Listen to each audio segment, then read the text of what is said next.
Ganito na naman nga kami guys kung paano kami magkaaglahan kapag may nag-aya na isa. Isang aya lang sa amin, hindi na kami nagpatumpik-tumpik pa. Dahil sa ganitong banding namin, enjoy namin ang pangunguha ng tapalam. Habang papalapit na nga kami sa aming pupuntahan, ay nakakita naman ng ibon itong aming mga kasama. Tuwang-tuwa nga at nakakita ng ibong bakaw, isa sa ibon na magandang alagaan. Sabi ko nga ay mahirap yang hulihin at parang nagtatampo. Mukhang ayaw niya yata sa mundo ng mga tao.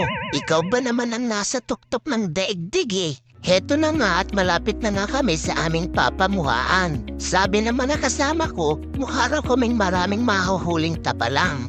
Dahil ikalang putik sa ilalim ng tubig gawa ng pagbaha noong nakarang araw.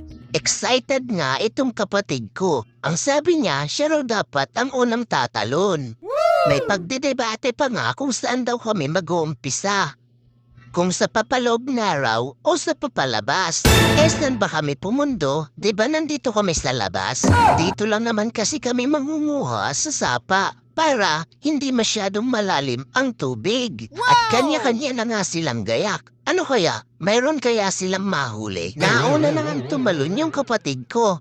At mukha nga raw nagngiti yung mga tapalang sa ilalim. Kaya naman agad sumisid yung pamangkin ko. Mukha nga raw napakaginaw at napakalamig ng tubig.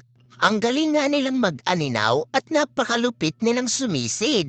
At ayan, may nakuha na ng isa. Pakiwari nga daw niya ay payat at diet yung nakuha niyang tapalang. Kaya naman pala wala palang laman.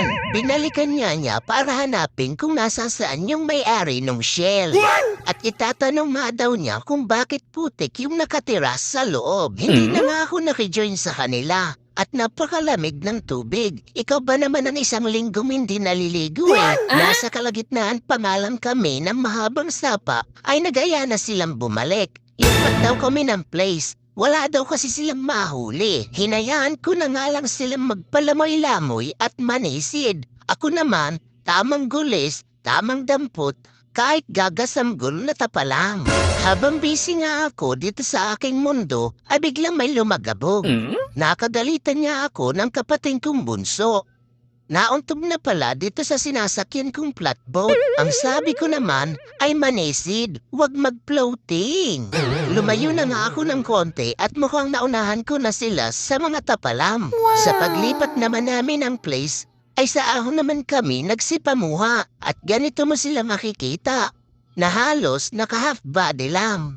Ang pagkakaiba malang ng mga nakukuha sa ilalim ng tubig ay malalaki. Kumpara dito sa mga nakukuha sa ahon, parang mga apulam sa tuhod. Pero mas bet ko rito.